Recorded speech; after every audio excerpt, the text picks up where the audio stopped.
Welcome back dear students. तो students, आज के लिए आपका जो टॉपिक है एक इम्पॉर्टेंट टॉपिक है और ये मेडिकल साइंस के जो स्टूडेंट्स हैं जो एमबीबीएस फार्मेसी वगैरह करते हैं और फार्मासिस्ट लैब अटेंडेंट जो लैब के हैं टेक्नीशियंस हैं उसके काम आएगा। ये अच्छी इंफॉर्मेशन है, सभी के काम की चीज़ है। इसमें मैं सीबीसी जो है that is complete blood counting उसके बारे में करवाऊँगा। और ये जो टेस्ट है काफ़ी आजकल रिकमेंड किया जाता है कि प्लेटलेट्स कम हो जाते हैं या कोई इन्फेक्शन हो जाए, इससे सभी तरह के जो सेल हैं आपकी बॉडी के वो डिटेक्ट हो जाते हैं। तो क्या है इसका प्रोटोकॉल, क्या क्या इसमें आता है, वो सारा डिटेल में हम इसमें करेंगे। तो फर्स्ट ऑफ ऑल अगर हम बात करें इसमें एक कंप्लीट ब्लड टेस्ट जो है सीबीसी जो है काउंट है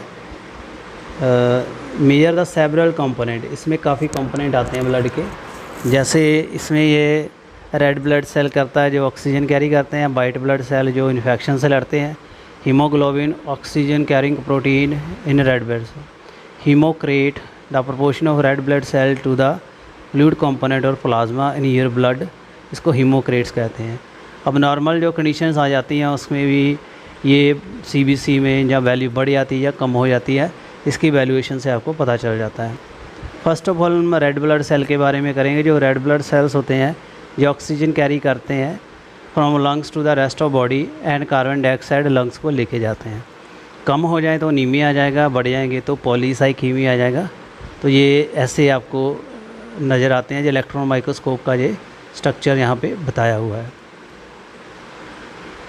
आई होप इतना क्लियर है। नेक्स्ट देखिए हीमोग्लोबिन जो है इट इज़ टेस्ट है हीमोग्लोबिन का, इसमें आता है सीबीसी में, और ये मेजर कर लेता है हीमोग्लोबिन आपके ब्लड में कितनी है। तो हीमोग्लोबिन एक प्रोटीन होता है जो कि आपके रेड ब्लड सेल में होती है, that carry the oxygen in your body organ and tissues and transport carbon dioxide from your organ to tissue back to your lungs.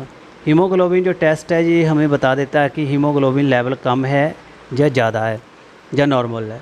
तो यहाँ you will have a low red blood count, जैसे anaemia आ जाएगा, RBC कम हो जाएंगे तो उसमें haemoglobin कम होगा। इसमें आपको काफ़ी डेफिशिएंसी जो डिसऑर्डर्स हैं वो आ जाते हैं, it may be chronic also.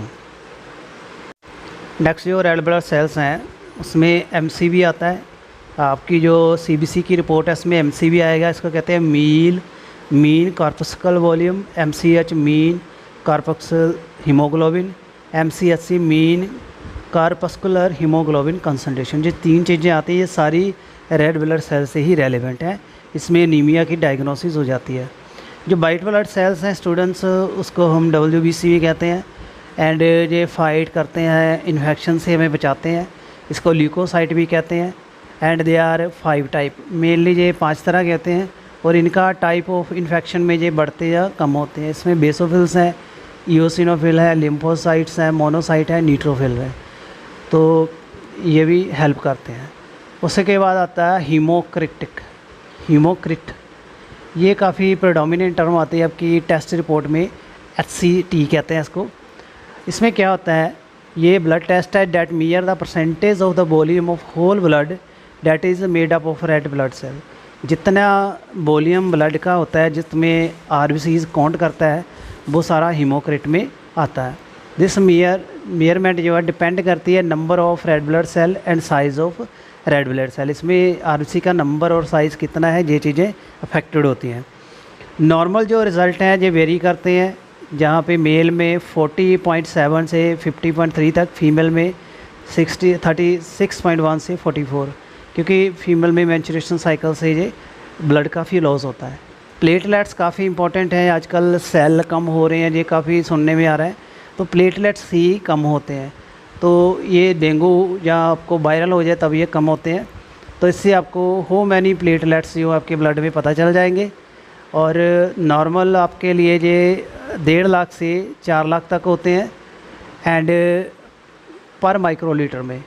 Lower than the normal हो जाए तो इसको कहते हैं थ्रोम्बोसाइटोपिनिया।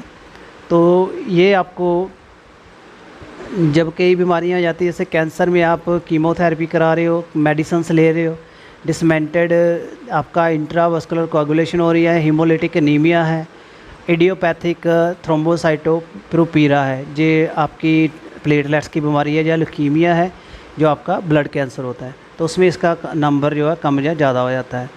उसके बाद स्टूडेंट्स आते हैं आपके पास common component of CBC. CBC जो टेस्ट है उसमें कौन कौन से कंपोनेंट आते हैं। फर्स्ट ऑफ है red blood cell count, haemoglobin, haematocrit इसको कहते हैं, packed cell volume, mean corpuscular volume, MCV mean corpuscular haemoglobin concentrate, MCHC, platelet PLT, white blood cell count WBC, blood cell differential, ये सारे हम इसमें देखते हैं। First of all red blood cell की बात करेंगे तो रेड ब्लड सेल जो है ये 3.6 से 5.4 तक रेंज है इसकी काउंट की, एंड ये ट्रांसपोर्ट करते हैं ऑक्सीजन टिश्यू के लिए। हाई लेवल जो होता है इसमें में इंडिकेट द डिहाइड्रेशन, दिस में भी because of the blood become less diluted and dehydrated, so the number of RBCs will be more. यानी जब ब्लड में आपका लिक्विड प्लाज्मा कम हो जाएगा, डिहाइड्रेशन हो जाएगी, आपको डायरिया है या कुछ और प्रॉब्लम है, तो तब ये इकट्ठे मिलते हैं, क्योंकि ये प्लाज्मा में फ्लोट करते रहते हैं लिक्विड में, तो इसलिए जब अगर ज़्यादा अगर आपका जो आरबीसीज बढ़ रहे हैं, इसका मीनिंग आपको डिहाइड्रेशन के भी सिम्टम हो सकते हैं। लो लेवल आपका हो जाता है, इसमें ऑक्सीजन की जो लैकिंग है, माल न्यूट्रिशंस है, ये प्रॉब्लम आ जाती है। एंड आरबीसीज का जो लो लेवल है इसमें हाइपो वॉल्मिया हो जाता है, फ्लूइड कम हो, सेकेंडरी हीमोहेरेज हो जाए, ब्लड बीच में बह रहा है, इंटरनल इंजरी हो गई है, उसको हीमोहेरेज कहते हैं। आपका जो रूटीन है यूज़ करते हैं आप रूटीन में कुछ चीज़ें, जैसे IV fluid replacement commonly lead to low level that are interrelated to patho. जैसे आपकी कईयों की किडनी पेशेंट की होती है डायलिसिस, उसमें फ्लूइड चेंज किया जाता है, या ल्यूकीमिया में, दिस इज़ बिकॉज द जो ब्लड है बिकम हाइपरबोलिमिक हो जाता है। स्मॉल अल्टरेशन जो है यूजुअली इतना रोल नहीं है, पर अगर रिस्क आ जाता है अगर ये फ्लूइड एक्सेसिवली चेंज हो रहा है या ओवरलोड हो जाएगा। अगर फ्लूइड बढ़ जाएगा तो आरबीसी के ऊपर अफेक्टेड पड़ जाता है, जिसको कॉमनली कहते हैं खून का पानी बनना। तो leading to elevated systemic volume, जिसको एसबीआर कहते हैं, रेजिस्टेंस हो जाती है, और कार्डियक प्रीलोड हो जाता है, making the heart more harder to pump blood. Further more hyper जो वॉल्मिया है form the over hydration and also cause crucial electrolytic value to become deficient in comparison. तो इसमें सोडियम एंड पोटाशियम जो है वो कम हो जाते हैं। आगे हीमोग्लोबिन है, CO2 वगैरह है जो उसको कैरी करता है। हीमोग्लोबिन को HgV के साथ डिनोट करते हैं, और मेल फीमेल में लिखा हुआ है 12 से 16 ग्राम, 13.8 से 17.2। क्राइटेरिया अनीमिया का ये है, इसमें इससे जजमेंट हो जाती है, अगर कम है या ज़्यादा है तो आपको पता चल जाएगा अनीमिक है या नहीं है। हीमोग्लोबिन जो है it is oxygen carrying pigment है, आरबीसी में मिलता है। सो ईच जो हीमोग्लोबिन मॉलिक्यूल है उसमें हीम ग्रुप होता है, जो कि आयरन मॉलिक्यूल होते हैं 4, उसके साथ बाइंडिंग हो जाती है।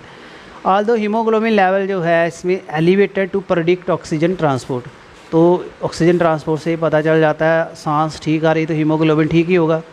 They only reveal the number of molecule available to bind to RBCs rather the actual number of RBCs जो blood cell है that are saturated in oxygen actual नहीं बताएगा। Anaemia is link to low haemoglobin, low haemoglobin हो जाए तो anaemia हो जाएगा।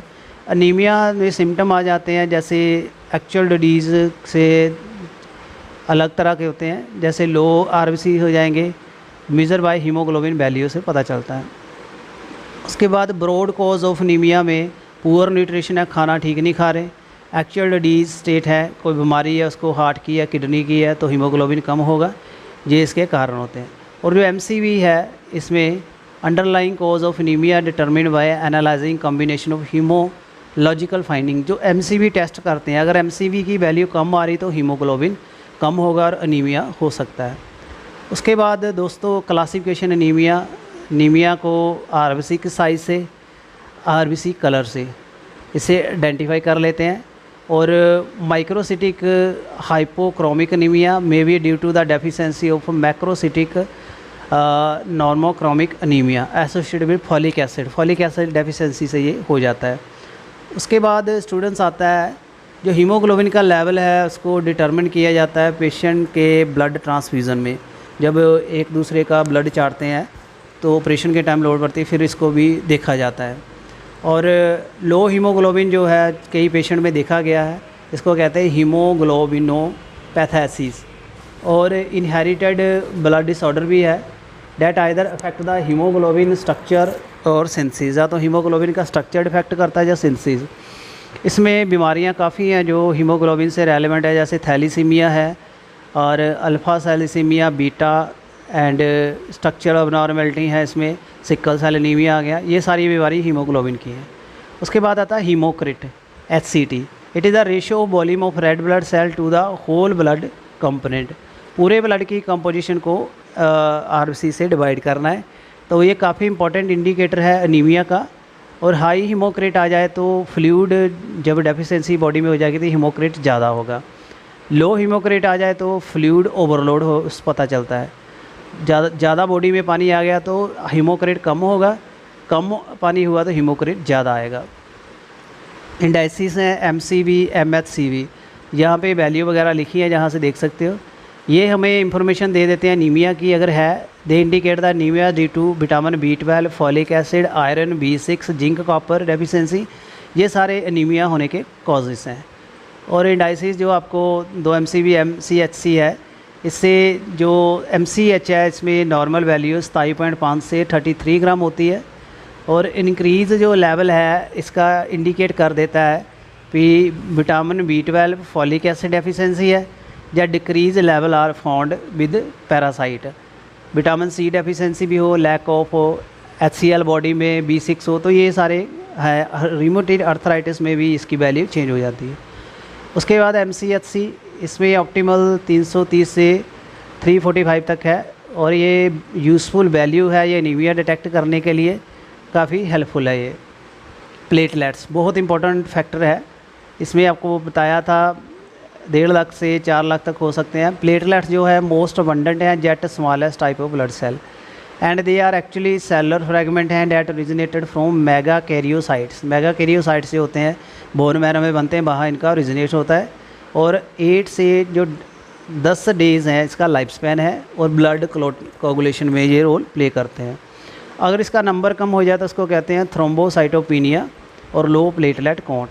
और इसमें काफ़ी कॉजेज़ हैं, इसमें वायरस में ये कम हो जाएंगी और बोन मैरो डेफिशिएंसी में। प्लेटलेट्स जो है, हाई प्लेटलेट्स जो है कैन इंक्रीज़ ब्लड विकोसिटी, इससे ब्लड ज़्यादा घना हो जाएगा और पेशेंट को स्ट्रोक का रिस्क हो जाएगा, क्लॉटिंग हो सकती है।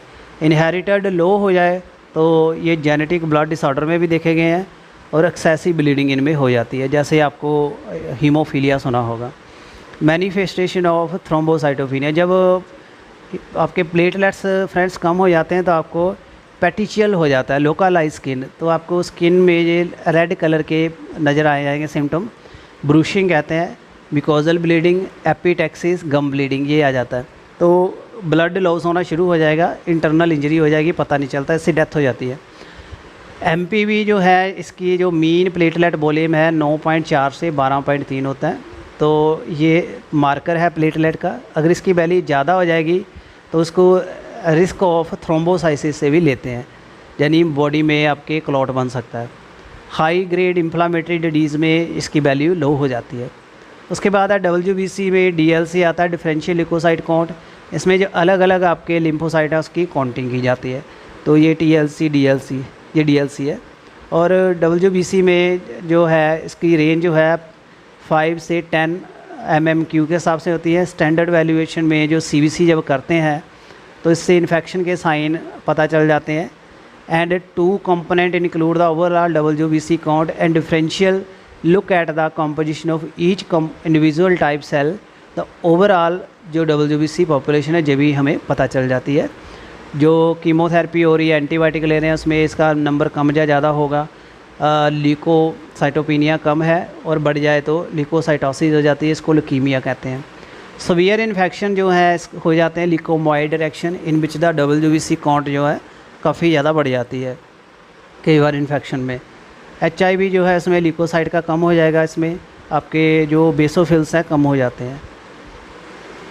न्यूट्रोफिल्स ये है 48 से 73% है, जे फैगोसाइटोसिस करते हैं, इन्फेक्शन से लड़ते हैं, इनके बारे में बता चुका। लिम्फोसाइट 20 से 40% होते हैं, इसमें B एंड T सेल होते हैं। Lymphocyte positive is present in acute infection, infection थोड़ी सी हो जाए तो उसमें आ जाते हैं हेपेटाइटिस वगैरह में। कम हो जाए तो ये क्रॉनिक में आ जाते हैं, जैसे बी एंड टी सेल का नंबर कम होगा इसमें। मोनोसाइट जो है 0.9% तक होते हैं। एंड ये ट्यूबरकुलोसिस में, वायरल इन्फेक्शन में, क्रॉनिक इन्फ्लामेटरी डिजीज़ में ऑब्ज़र्व हो जाते हैं। ईओसिनोफिल जो है ये 0.5 तक। Commonly during parasitic infection, eczema हो जाए, एलर्जी हो जाए तो सम इम्यून डिसऑर्डर जैसे HIV है। बेसोफिल्स 0.2%। सॉरी, जो ईओसिनोफिल है जो एलर्जी में होते हैं, HIV नहीं होते, जो थोड़ा मैंने गलत बोल दिया, एलर्जिक की बीमारियों में ये होंगे। बेसोफिल्स जो है 0.2 है। तो ये माइलोप्रोलिफरेटिक डिजीज़ है, ल्यूकीमिया। माइनस में ये होंगे एलर्जिक रिस्पॉन्स में, हाइपरथायरॉइडाइटिस में भी ये हो जाते हैं। और अब नॉर्मल जो WBC है, ल्यूकोसाइटोसिस है, इसमें बढ़ जाएंगे। इन्फ्लामेटरी डिजीज़ है, rheumatoid arthritis, leukaemia, severe emotional और फिजिकल स्ट्रेस में, टिश्यू डैमेज, ये सभी कंडीशंस में ये बढ़ जाते हैं। कम कब होते हैं? इरिडेशन, BMR, केमिकल ले रहा है, एंटीबायोटिक ले रहा है, ये कम होंगे। मैनिफेस्टेशन, अगर इससे ल्यूकोसाइटोसिस WBC बढ़ गया तो फीवर होगा, मीज़ल्स हो जाएंगे, वीकनेस हो जाएगी। तो इसमें chest cough, chest pain, abdomen में diarrhoea, vomiting, central nervous system, headache, visual defect, neck आपकी स्टिफ हो जाएगी। ये सारे मैनिफेस्टेशन है ल्यूकोसाइटोसिस। ल्यूकोसाइटोपिनिया की क्या मैनिफेस्टेशन है? स्किन में पेनफुल अल्सरेशन हो जाएगी, इन्फेक्शन बार बार होगी, स्पेक्टिसीमिया हो जाएगा, गला ख़राब हो जाएगा।